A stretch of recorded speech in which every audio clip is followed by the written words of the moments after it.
O'rta glavrachimiz zo'r narsani o'rgatib qo'ydi. Xotinim nima desam qilyapti? Aytganimni qilyapti. Nima narsa ekan u? Onasi lamo yegim kelib qolibdi. Lamo qo'yar. Lag'mo, adasi qachon xamir qilaman? Ana, masofa qilib qo'yaman. Boshimni ortmang. Voy yuragim. Voy. Adasi? Erizlarning yuraklari chatoq, ruhiy bosimdalar. Eriz nima desalar xo'p deb qilishingiz kerak. Hamma aytganlari nima? Hamma aytganlarni, Romeo nimaga o'lib qolganini bilasizmi? Yo'q.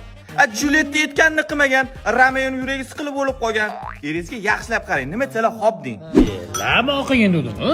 Adasi, kechqurun 9 bo'ldi. Qanaqa bilan qilaman? Voy, yana ushlab qolsaklar yurib. Mayli, adasi hozir qilaman.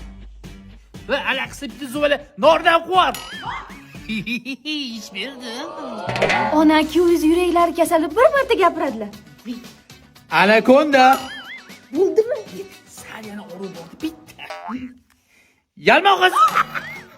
Xudomas ekansiz. Bu qizingizga gap o'rgatganlaringiz uchun edi qayna olajon. Yoshligim, ha. Ha, dajonisi, sinfdoshlaringizni eslab o'tiribsizmi? Ha, shunaqa onasi. Mana Asal degan qiz bor-ku, shu bilan bitta partada o'tirganmiz. Birinchi muhabbatim bo'lgan. Ha, bola chaqali bo'lib ketgandir-a. Shu bola chaqali bo'lmadi-da, ajrashibdi, yolg'iz ekan hozir. Ha, ajrashibdimi? Ha, hali bitta o'zi so'qqa bosh bo'lib qopti. Olib beraymi, dadajonisi?